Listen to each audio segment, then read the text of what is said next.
Liquor కుంభకోణంలో విచిత్ర game నడుస్తుంది. జగనే లిక్కర్ కుంభకోణానికి సూత్రధారని నిరూపించేందుకు రాజకేశ్ రెడ్డే ఆ మొత్తాన్ని కథ నడిపించాడని నిరూపించేందుకు ప్రభుత్వం ప్రయత్నిస్తోంది, సిట్ ప్రయత్నిస్తోంది.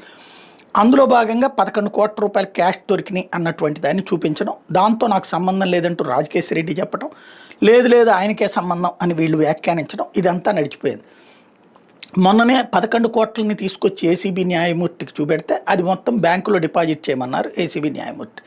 అయితే నిన్న రాజకేశ్ రెడ్డి ఏదైతే ఈ రిమాండ్ పొడిగింపు సందర్భంగా మ్యాజిస్ట్రేట్ ఎదురుగుండా ప్రవేశపెట్టినప్పుడు కంటతడి పెట్టుకూడదు, దానికి నాకు సంబంధం లేదని చెప్తూ ఇది లెక్క తేలాలి, ఖచ్చితంగా ఆ డబ్బులు ఎవరి అన్నది దాని మీద నా ఫింగర్ ప్రింట్స్ ఉండాలి కదా, అట్ ద సేమ్ టైం ఆ నోట్లను వీడియో తీపించండి, ఆ నెంబర్లు ఏంటో నాకు డీటెయిల్స్ ఇప్పించండి అని అడిగారు.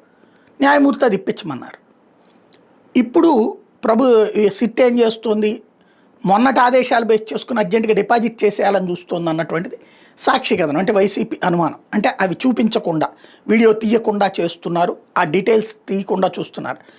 రాజకేశ్ రెడ్డి అడిగేది ఏంటి, అందులో ఆ నోట్ల కట్టల నెంబర్లు ఉంటే ఇప్పుడు వీళ్ళు చెప్పింది 2024కి ముందు, ఆ డబ్బులు ఎప్పుడో జూన్ 24కి ముందు అన్నారు కదా, ఈ నోట్ల కట్టలు ఆ తర్వాతవే ముందువే అన్నటువంటి పాయింట్ని ఇక్కడ ఒకటి. రెండోది ఫింగర్ ప్రింట్లు అంటే వీడియోలో తీస్తే ఫింగర్ ప్రింట్స్ రావు, బట్ దాని మీదన ఆ నోట్ల కట్టల మీదన బ్యాంక్ ఇవి ఉంటాయి కదా, స్టాంప్స్ ఉంటాయి కదా, ఆ బ్యాంక్ స్టాంప్ మీదన నెంబర్లు ఉంటాయి, డేటు ఎప్పుడు అది పిన్ చేశారన్నటువంటి ఆ డేటా కోసం అతను ప్రయత్నిస్తున్నాడు రాజకేశ్ రెడ్డి. అది ఉంటే గనక చేద్దాం అన్నటువంటి ఈలోపుగా వీళ్ళు అర్జెంటుగా బ్యాంకులో వేసేయాలి అనుకున్నారు అంటే అది వీళ్ళు ఫిక్స్ చేసి పెట్టిన డబ్బులు అవుతాయి.